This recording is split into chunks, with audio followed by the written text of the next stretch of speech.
Boa tarde, estamos começando aqui mais uma edição, né, da Conversas na Sete. Já tem o que? 5, né? Esse é o quinto encontro, né? Nossa, eu perdi a conta. Eu acho que é o quinto encontro. Eu acho que é o quinto encontro. Né? Tá vendo? Hoje conversaremos O sexto encontro. com o sexto encontro Sexto já? encontro. Tá contando com o nosso. Ah, é verdade, sexto Que a encontro. gente abriu. Vamos esperar um tempinho aí. Já tem 2 pessoas aqui. Minha mãe, o pessoal do Sebo de Cultura, Legal. Altevix. Vamos esperar um pouquinho até o pessoal ir chegando, né? Beleza? E aí a gente começa a conversa, convidar o nosso companheiro aí, o Thiago Castilho, Egofilia, o Hugo, pô, que legal, uma galera aí, né, interessada em ouvir sobre esse tema tão inesperado, que aparentemente é pesado e é também, né? Ó, o Thiago chegou. Thiago, vamos esperar um pouquinho, tá? Enquanto isso, a gente está ouvindo aqui a sua indicação, né? Que é a música Ponta de Areia, de Milton Nascimento e Fernando Brant, cantado por Nana Caymmi. Luana.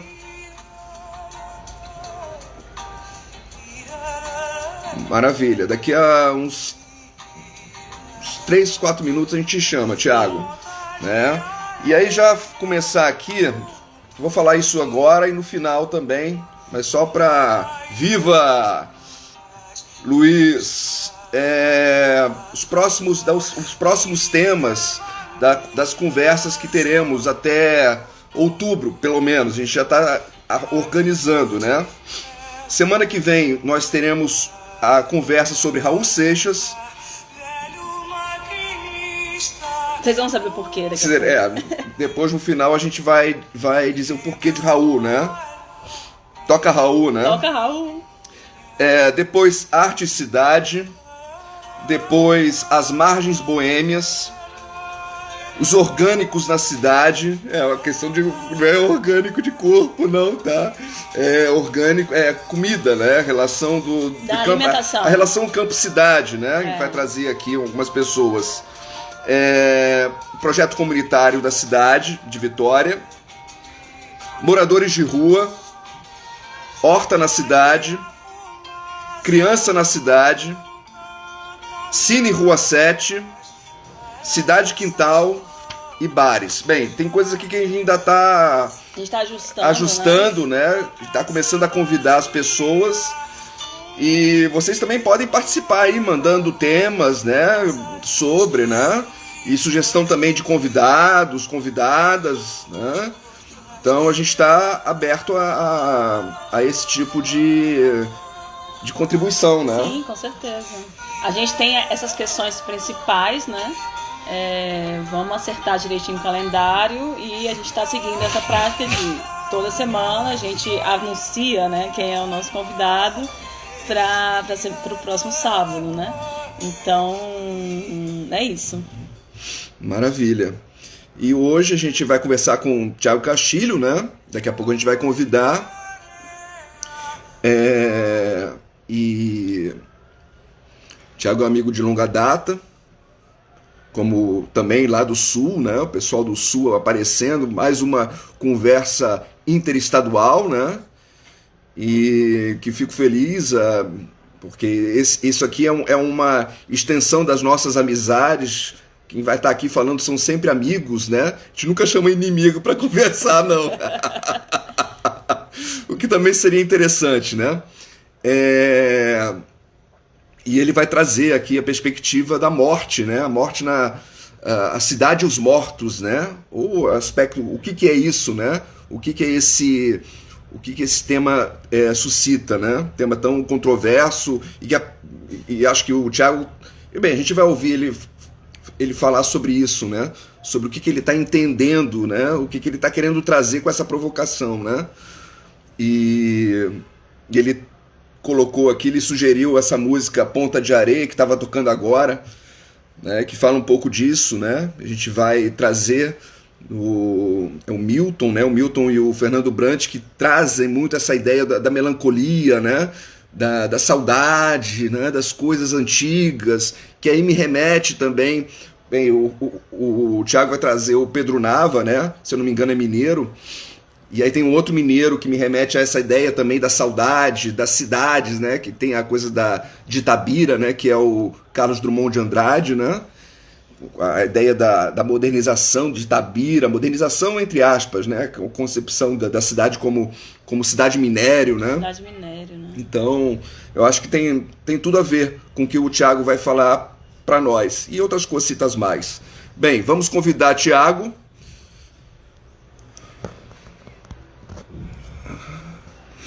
Thiago. Tiago convidado. Para esse bate-papo. Vamos esperar a conexão. Fala! Maravilha! Bom dia, Queridos! coisa boa! Muito bom, muito bom, muito bom. Conversar com vocês, né? A proposta, sabe que eu acompanho, a Conversa na Sete, e é muito bom estar conversando com vocês. Eu segui teu conselho e estou tomando um vinhozinho aqui também, ó. Abri agora a garrafa, tá? Agora, tá? Aqui tá quente, filho. Eu não sei como é que tá aí, tá frio? Aqui tá frio sim, choveu a noite toda, tá um friozinho gostoso e tal. E eu tava ouvindo vocês, tava ouvindo a Viva Pipo! Saúde. Saúde. Devidamente cheio. Maravilha! Tiago, vamos começar como a gente começa sempre aqui, né? Trazer para muita gente não te conhece, né? Aqui muita gente de Vitória, praticamente Vitória, tem pessoal de Minas, da Bahia, e etc. Queria que você se apresentasse para nós aí, para falar da sua trajetória, né? Então, muito breve, não tenho muitas trajetórias. Eu tive uma trajetória acadêmica.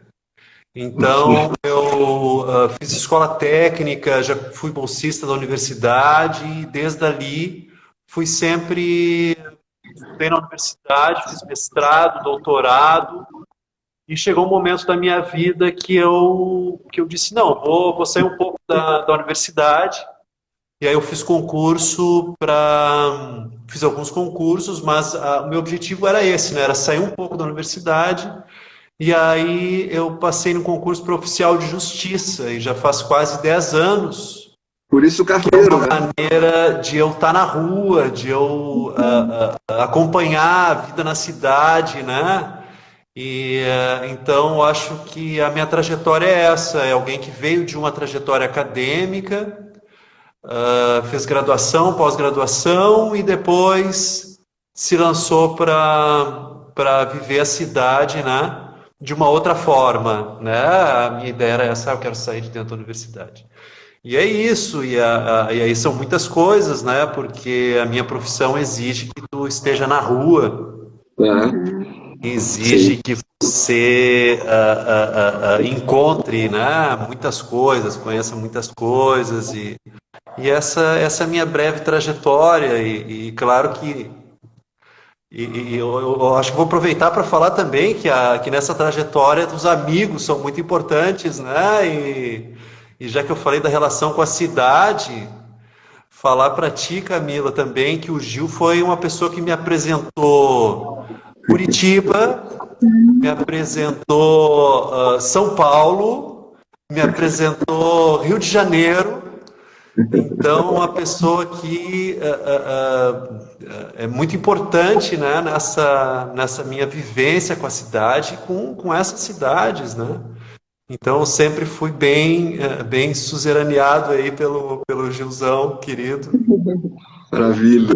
E Vitória também, né, Gil? Quatro Vitória também, né, capitais, cara? quatro capitais. É verdade, é verdade. Onde você vai, eu vou atrás. Maravilha, querido. É ótimo estar sempre com vocês e os amigos do Sul, né? Que eu já falo, aprendo muito. E aí, vou começar já estocando aí, né? Como é que a gente sugeriu para você um tema? Eu queria que você falasse, né? Sim. No Conversa 7, aí você veio com essa ideia da morte, né? Da Uhum. morte e a cidade. Me fala, vamos começar por aí. Me fala um Gil, pouco. eu vou falar uma coisa. Eu vou falar. Bom, tem uma coisa que é um sentimento meu, que há muito tempo que eu vivo isso, aqui em Florianópolis, ou nos lugares que eu tô, quando eu tô diante de uma paisagem, não sei se isso já aconteceu com vocês, quando eu tô diante de uma paisagem, eu percebi que aquela paisagem, ela é algo mais arcaico, ela está carregada de passado. Então, quando eu estou aqui olhando para o mar aqui em Florianópolis, é muito comum vir a minha ideia de que outras culturas também estavam diante do mar, outras pessoas, outras civilizações, inclusive, né? Tem no Brasil aqui toda uma cultura sambaqui, né? Os sambaquis aqui, eles ainda compõem a cidade, né? Pelo nome dos bairros, ainda há vestígios, restos, né? Na década de 70, eles transformaram os sambaquis em produção de cal, são as caeiras, né? Destruíram os sambaquis. Mas então, a minha presença na cidade, muitas vezes, ela é tomada de um sentimento de que aquele lugar já foi vivido por outras pessoas, né? Então, a cidade ela é carregada desse passado, dessas outras pessoas que habitaram aqui em Florianópolis, eu não sei, no Brasil inteiro, gente. Isso é um sentimento que é muito forte para mim. O genocídio indígena, ele ainda está muito presente, né? Então, Camila, um dia quando vocês vierem para cá, eu queria levar vocês numas águas termais que tem aqui próximo, se chama Águas Mornas, em Águas Mornas. É um hotel público do município e é um lugar assim onde a qualidade das águas termais é muito grande. E nesse hotel, que é público, que é muito antigo, conta a história de como foi a conquista daquele lugar, porque era um lugar sagrado e foi muito protegido pelos indígenas. Olha, eu não sabia disso. Olha, eu não sabia. Para eles conseguirem tomar esse lugar, houve um genocídio muito grande, né? Então, os lugares onde a gente habita, onde a gente carrega, tem essa carga, né? Esses mortos, né? É curioso. Então, não, desculpa, termina. Quero te ouvir. Não, quero te ouvir. Não, é porque tem uma coisa que você falou que a gente carrega muito essa ideia da cidade como sobreposição, né? Como sobreposição de tempos diversos e de tudo isso que está ali acontecendo.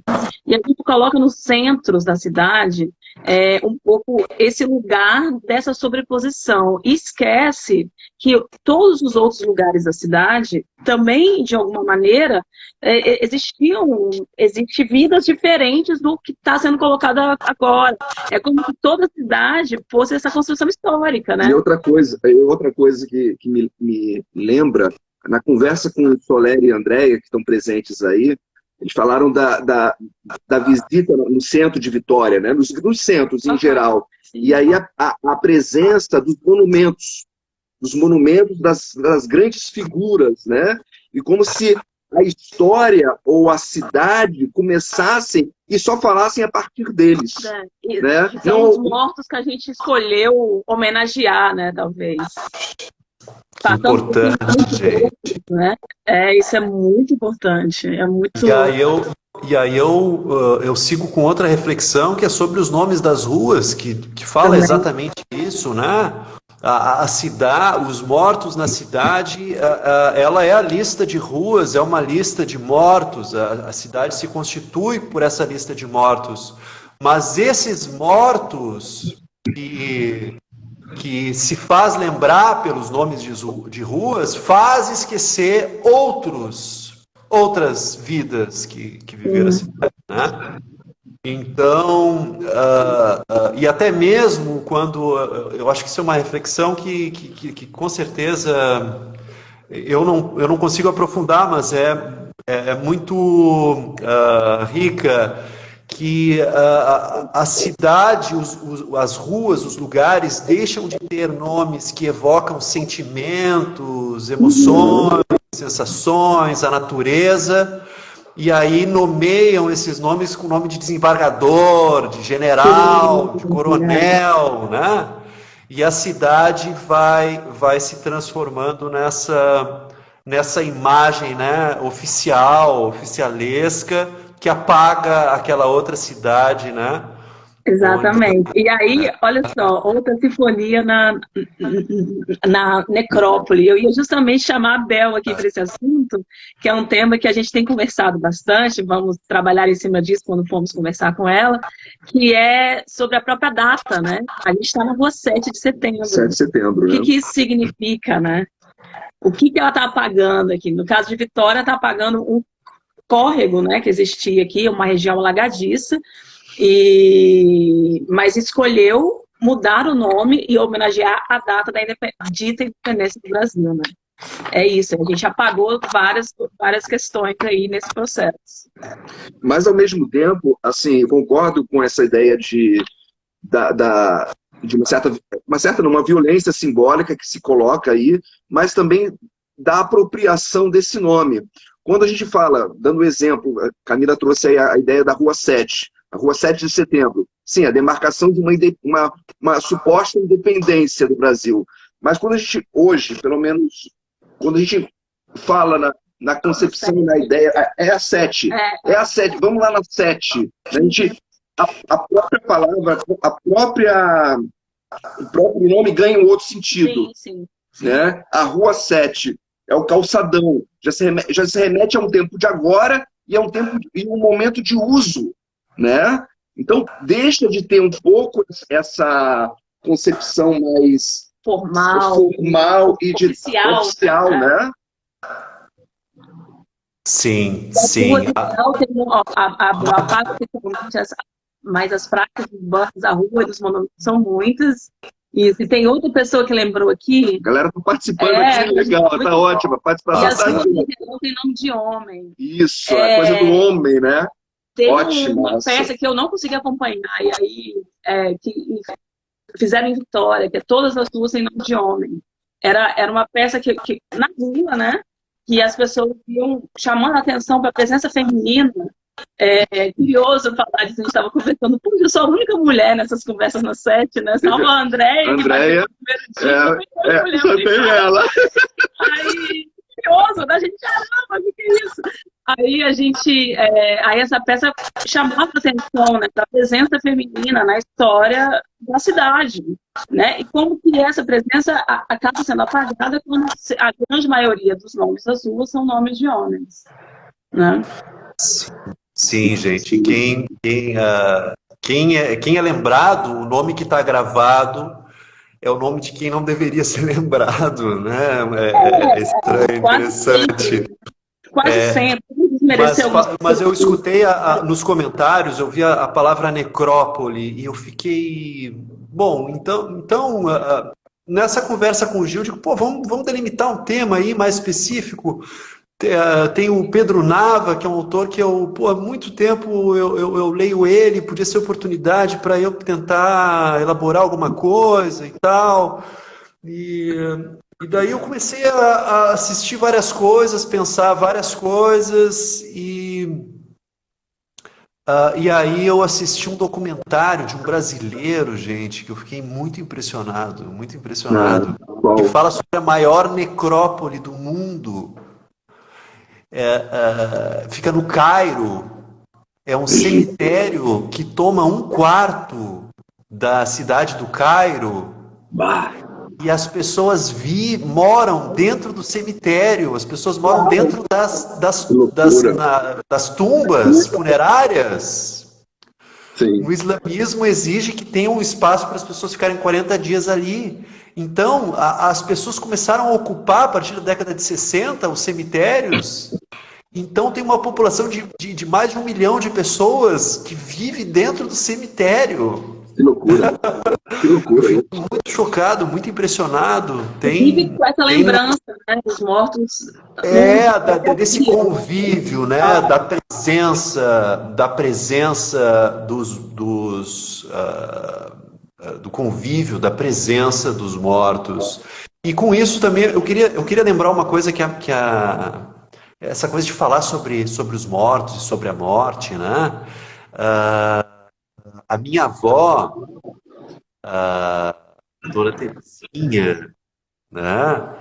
Ela é de um tempo em que as pessoas tinham muito medo de cobra, porque a cobra era um animal que matava mesmo, as pessoas morriam muito por conta das picadas de cobra.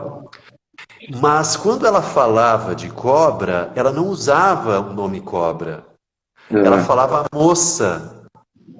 A moça, olha só que interessante. A moça é ótima. Mas você sabe que você e Por ficar quê? falando. Porque se você falasse o nome dela, isso atraía. Isso, viu?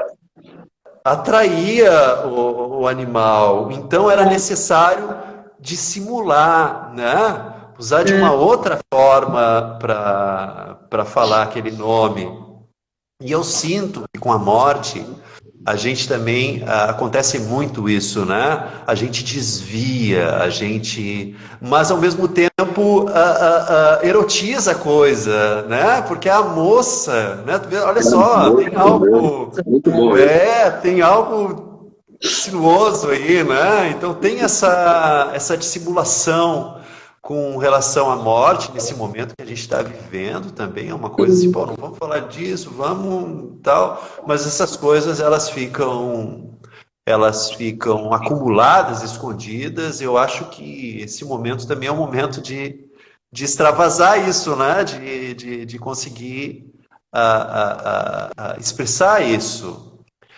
E então, são muitos temas, né? Então, veja que isso suscita muitas coisas que estão ali por debaixo, estão encobertas. Outra coisa que eu me lembro também com relação a esse tema, então eu estava falando do Pedro Nava. O Pedro Nava, ele é muito sensível à cidade. É impressionante o olhar estético, o olhar de caminhante, o olhar cidadão que ele tem sobre a cidade. Então tem um trecho aqui, eu até selecionei alguns trechos para a gente olhar sobre os gradis. Então ele fala do Rio de Janeiro e ele fala de todos os trabalhos, todos os ornamentos de gradis, o trabalho com o ferro que tem a cidade, ele cita, né? Então e aí ele fala, e estão acabando com tudo isso, e está tudo sendo destruído, tal.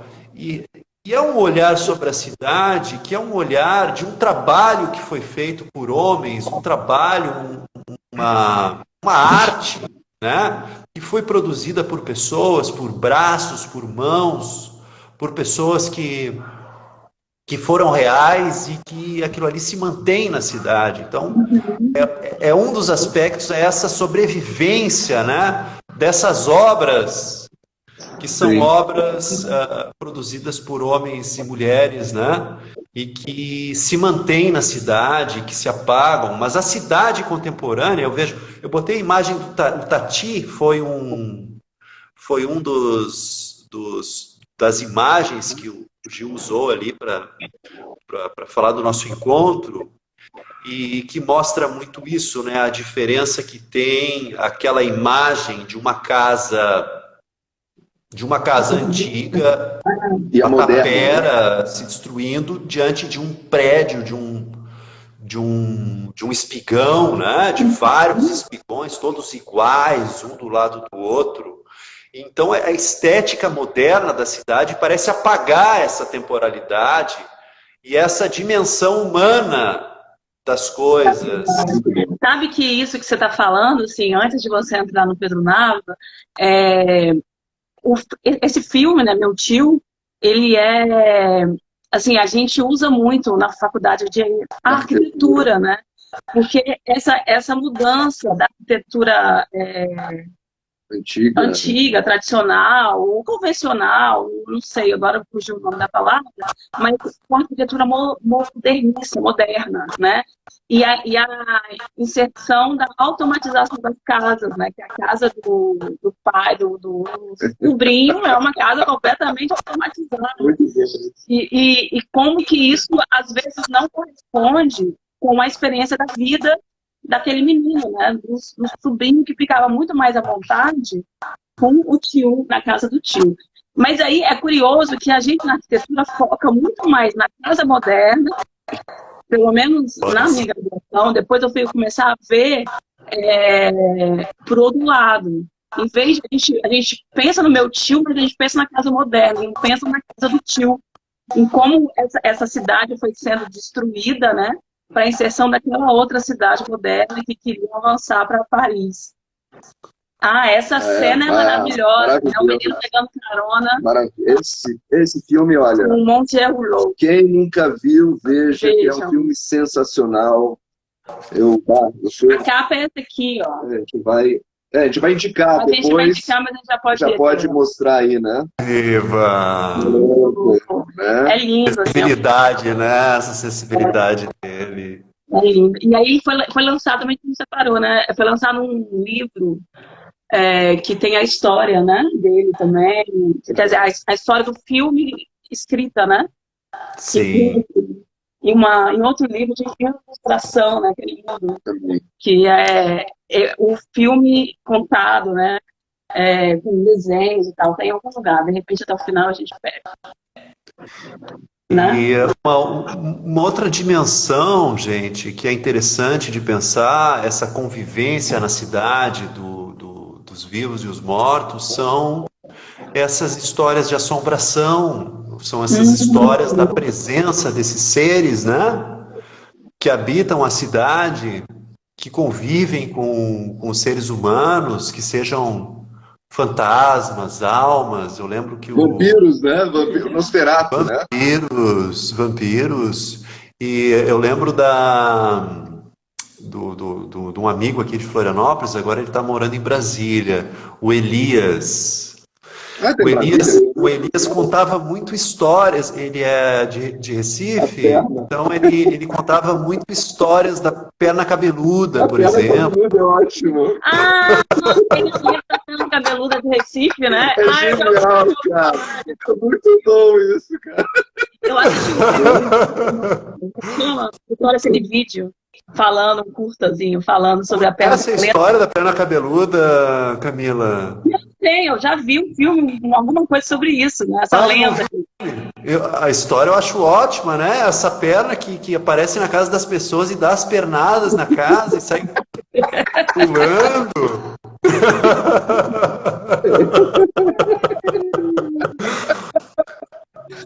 E outras figuras fantásticas, o Bill do Olho Verde, eu lembro que ele comentava, outras figuras assim, que são figuras que habitam, então, são figuras que habitam junto com os vivos, né? Que são... E aí várias figuras, e o Pedro Nava fala bastante sobre esses seres, né? Que também convivem e que vivem na cidade, né?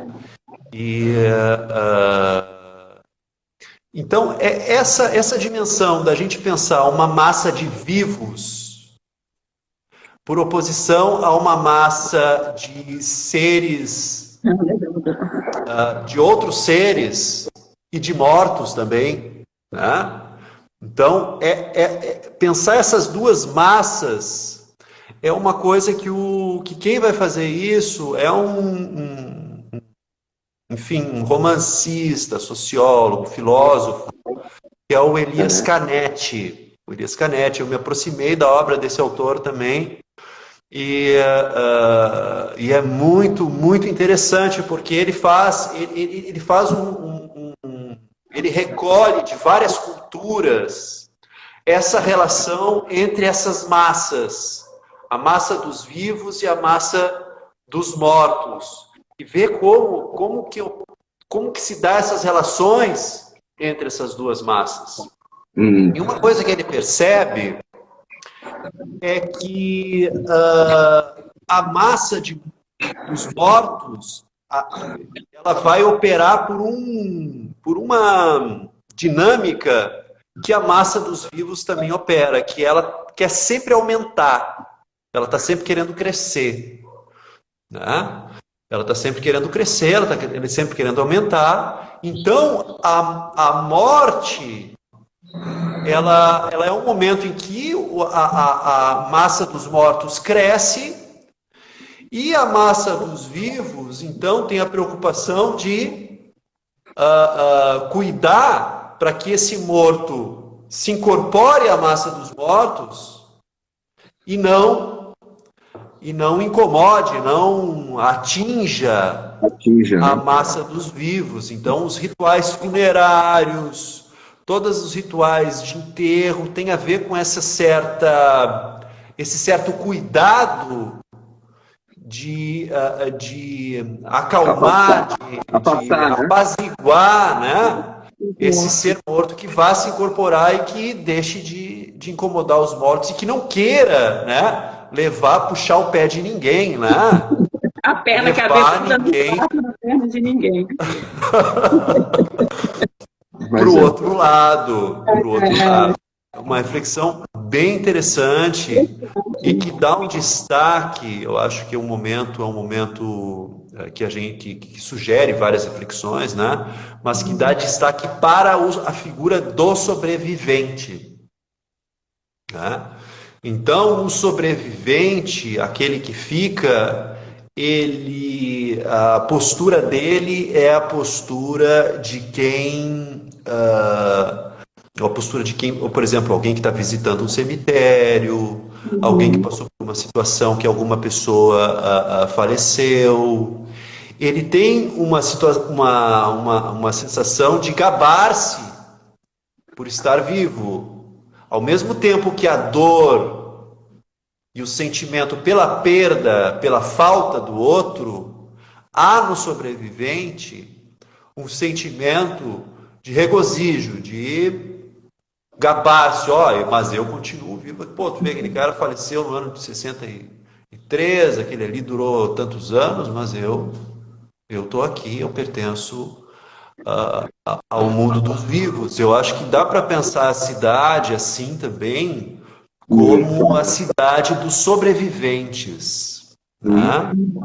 A cidade dos sobreviventes, e quando a gente percebe as populações e sabe o que aconteceu na cidade, as histórias das cidades, as relações de poder na cidade, quando a gente vai para uma periferia, quando a gente vê a força de vida daquelas pessoas e a gente olha para elas como sobreviventes, que é uma relação com a morte, né?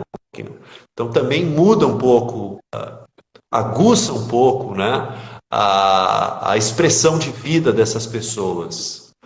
Então isso aí é uma reflexão que também a gente está passando, né? Você está falando, assim, a gente está agora vivendo isso, né? Nesse momento de pandemia, que a gente tem mais de 100 mil mortos no país, é muita gente, né? Sim. Tem um aplicativo que fizeram que você bota o seu endereço e aí você simula qual é o raio, né? Na verdade, eles vão apagando pelos dados do IBGE, eu acho, né? Aí eles vão apagando as pessoas na sua vizinhança. O que significaria 100 mil mortos diretamente na minha vizinhança, né? É uma coisa impressionante. A gente não pode se deixar apagar pelos números, né? Também Só ressaltar isso, né? Um bom ressalto. Mas uma outra coisa que você estava falando antes, que me chamou a atenção, e aí tem isso também, é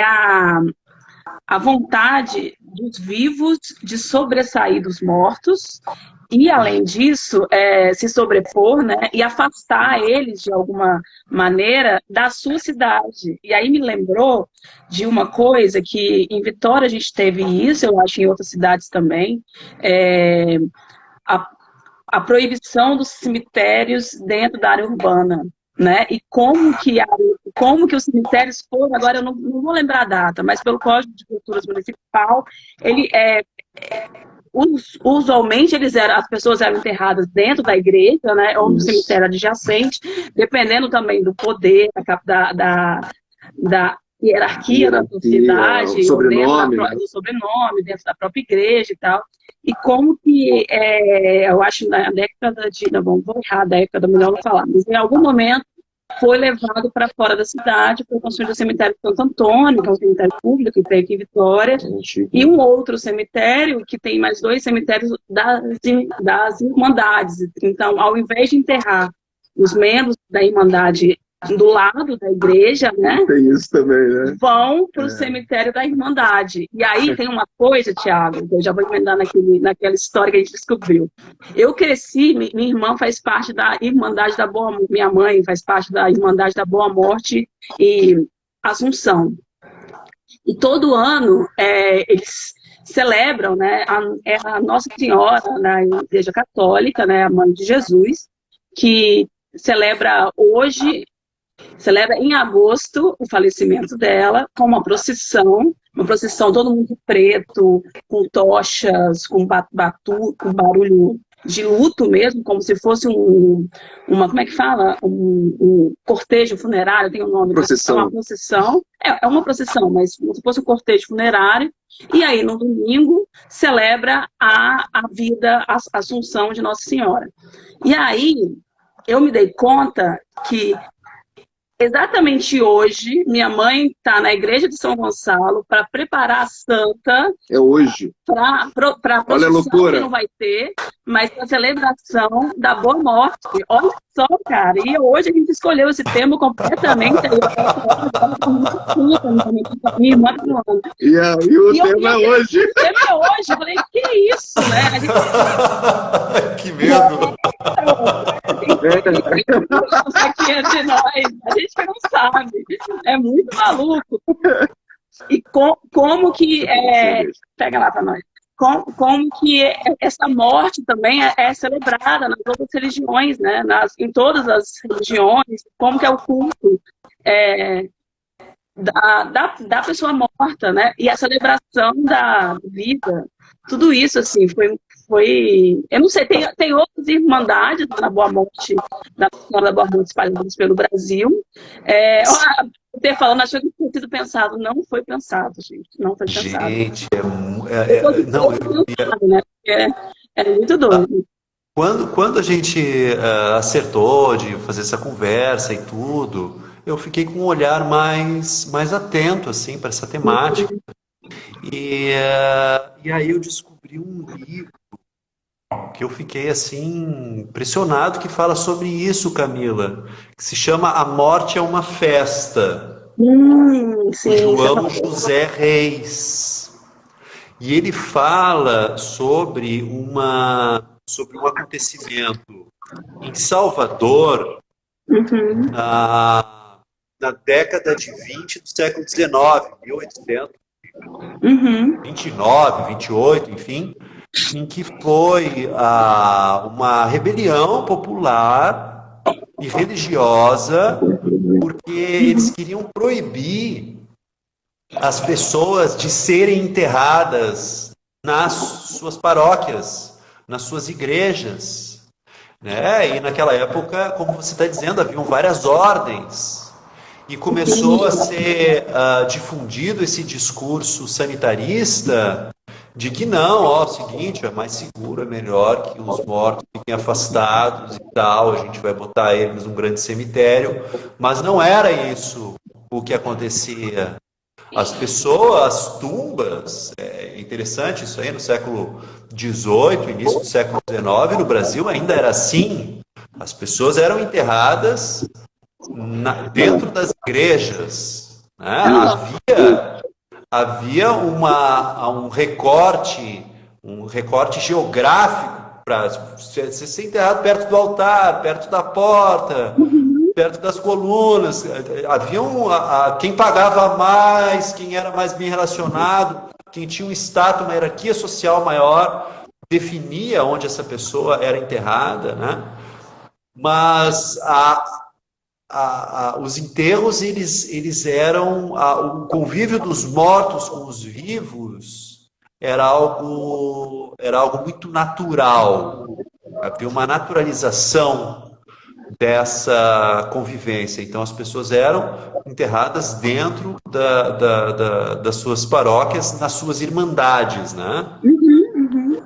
E aí depois é esse processo que você falou que coincide com o processo de sanitarização da cidade, com esse discurso de sanitarização, né?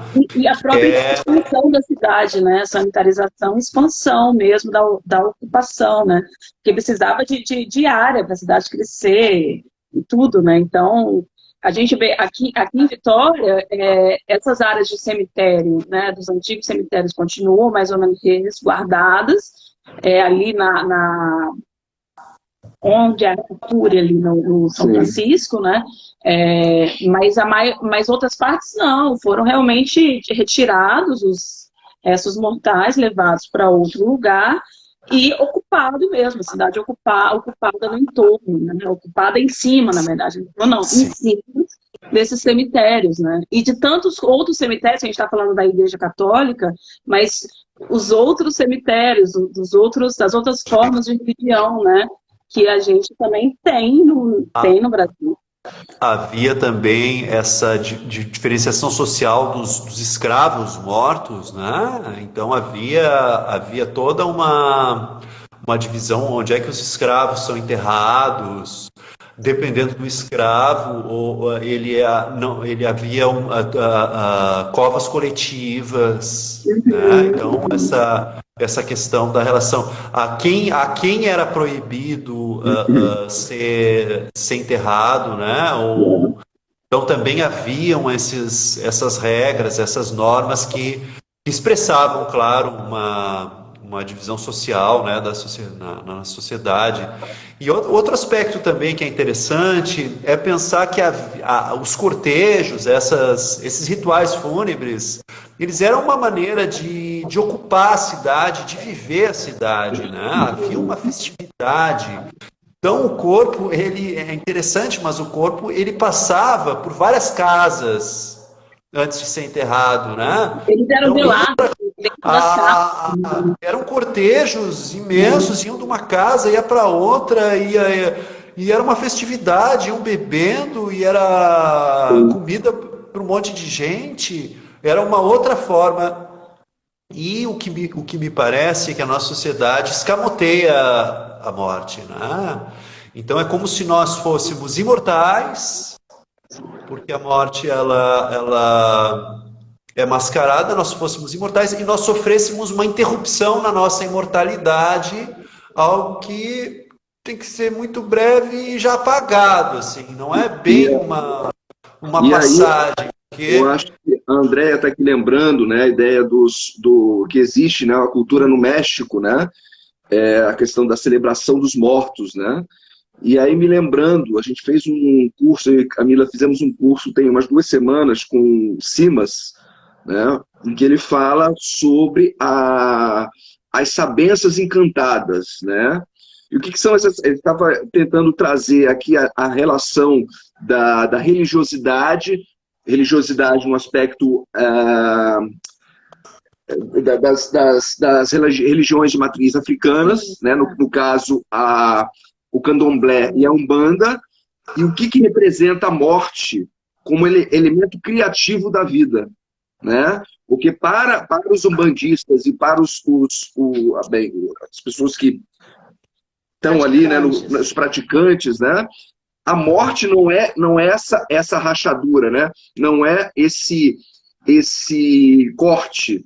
A morte é a continuidade, né? Tanto é que há muito mais a celebração e o cuidado, né? A atenção e o diálogo, a conversa, a fala da morte, muito mais da morte, do que com a vida. Quer dizer, porque eles não fazem essa distinção, né? Na verdade, eu lembro, na verdade, Entendi. ele conversando com a gente, né, falando sobre a morte como necessário nessas religiões de matriz africana, indígena também, né? Isso, indígena também. Como necessária para haver uma nova vida. Significar, ressignificar a vida. Esse ciclo, mas não que seja Sim.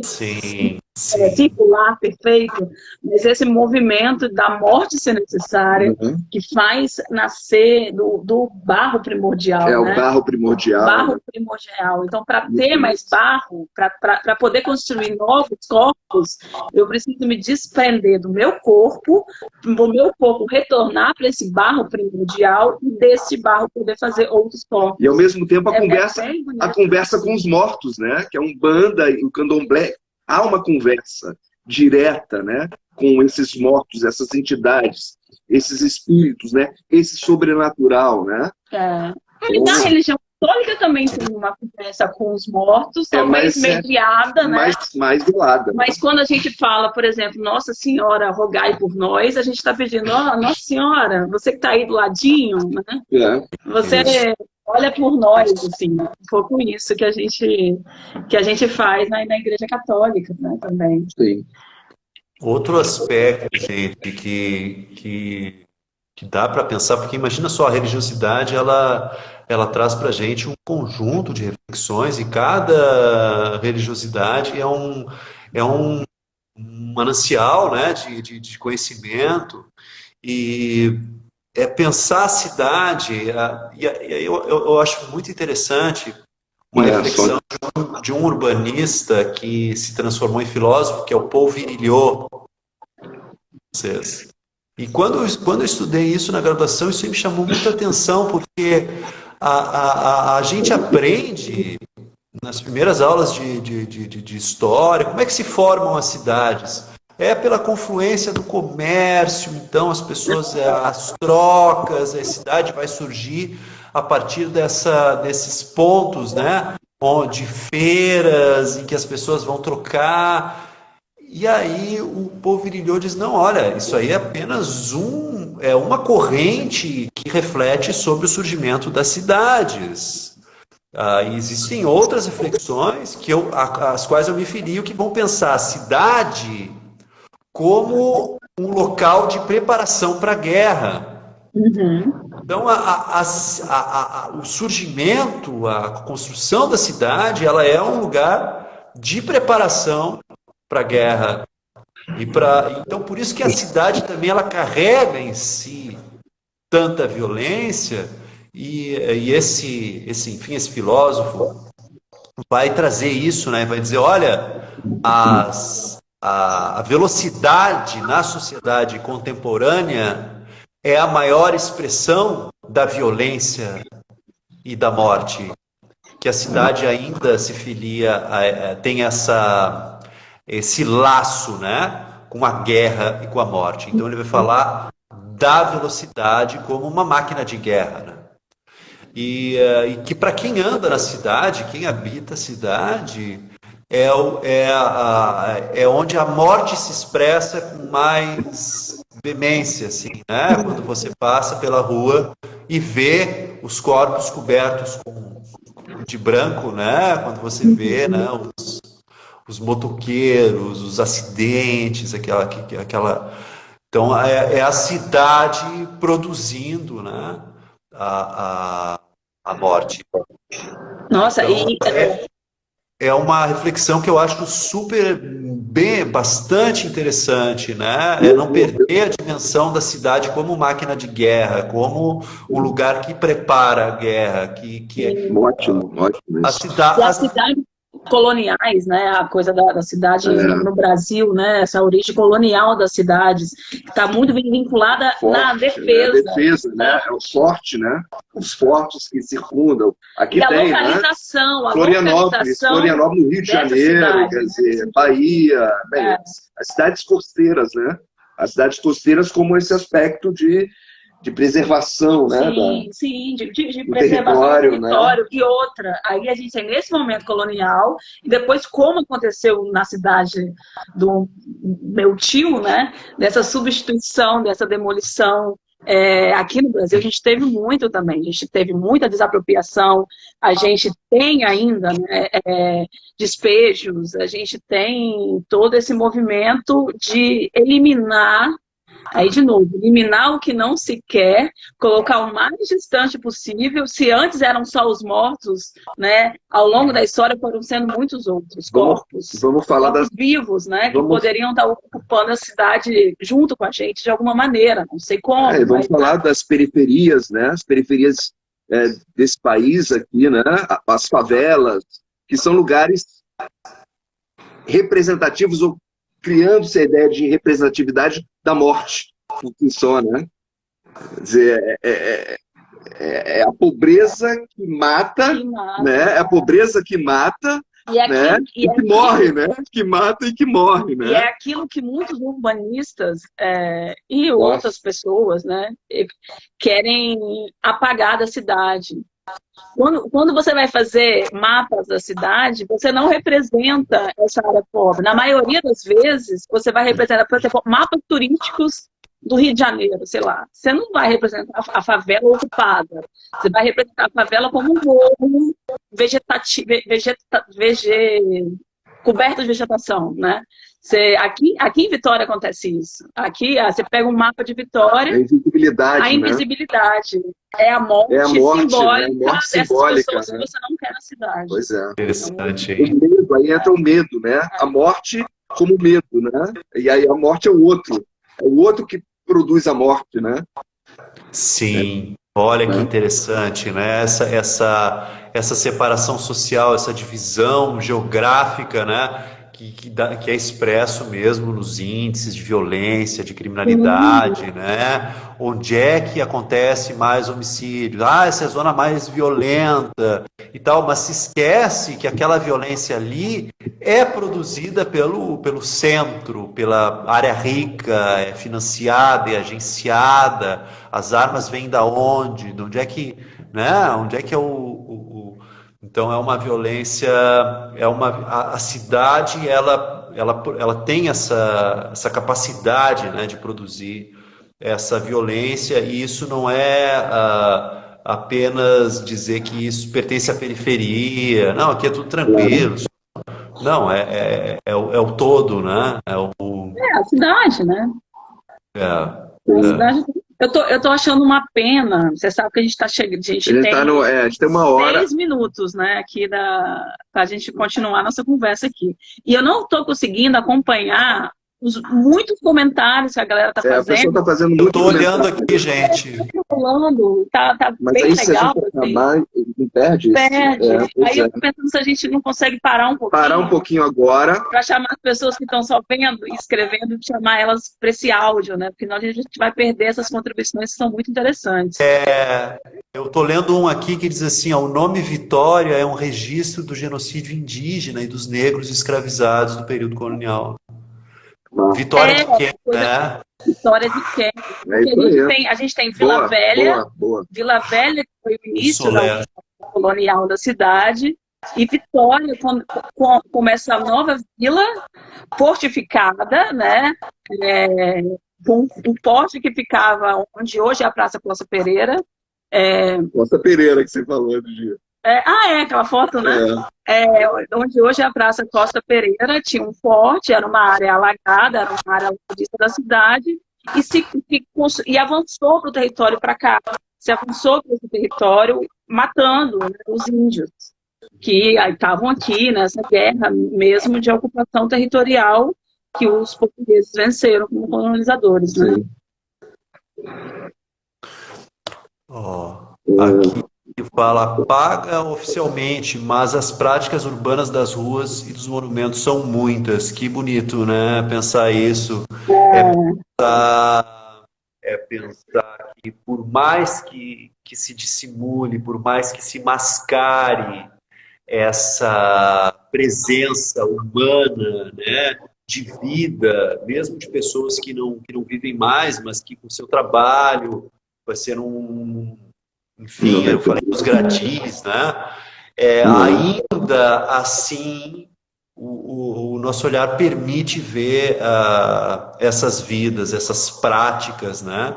Que ainda voam a cidade, mesmo com toda essa pressão por mascarar, por desumanizar a cidade e botar carros e, enfim, dimensões que não são humanas, né? Ainda assim, a cidade ela é cheia de vida. Cara, tem muita coisa. Tem muita coisa. Muita coisa interessante, né? Como é que faz para salvar esses comentários aqui? Tem comentários maravilhosos aqui. Tô vendo aqui um da Branca, querida. Branca, Camila, o Luiz falando também. Esses dias conversei com um motorista do Uber sobre a vida após a morte. Ele me falava que era espírita por querer acreditar nesse pós-vida. Ele me perguntou o que eu pensava a respeito. E o que você responde? Falei que se tratava do grande mistério da vida, né? Preferia não responder.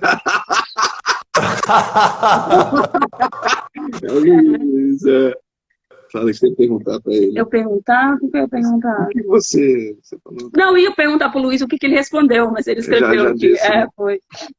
Aí vi aqui que a Camila comentou alguma coisa que eu estava falando, isso da modernidade, isso, né? Da sobreposição. Camila Prando Cardoso Prando. Cadê? Tava ali. Peraí, sumiu. Sumiu aqui, né? Gente, quero salvar esses montes de comentários de vocês. Não, tem muita coisa boa aqui. Barbaridade. Aqui, quem não comentou pode ficar, viu? Que lindo esse comentário que eu gostei. Eu não conheço.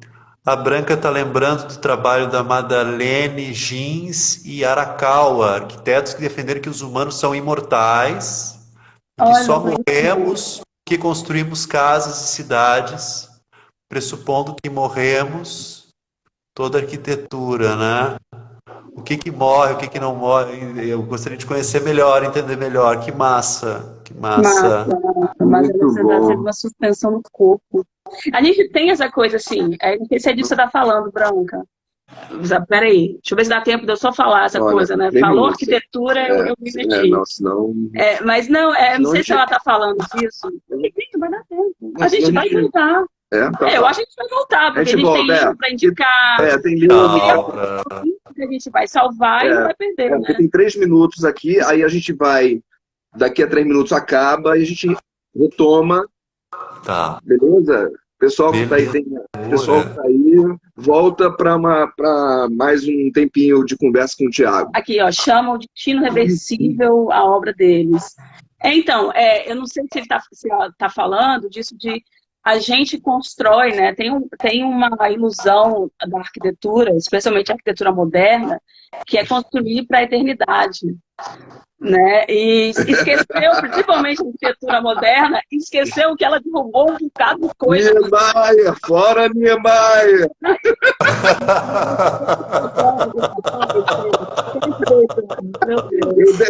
Eu já gostei. Eu também não gosto de Niemeyer. Não, eu já gostei de Niemeyer. Hoje eu não sou muito adepto não ao partido. Acho que não... Bem... O quê? Não, eu tenho questões com Niemeyer formais, assim, mas a gente fala outra conversa. O meu tio, ele fala o seguinte, o melhor do Niemeyer é o só.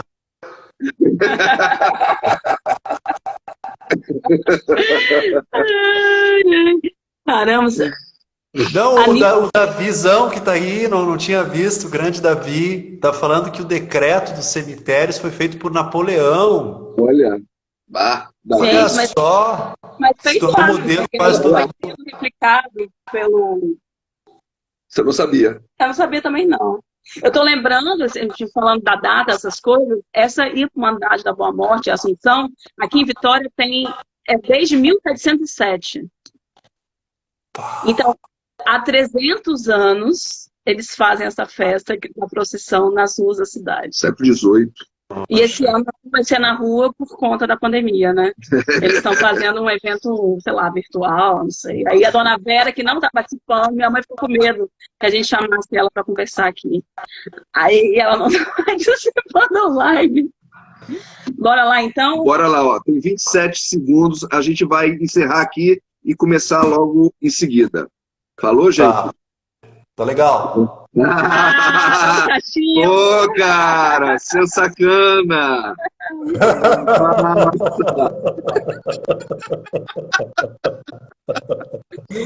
Sacana.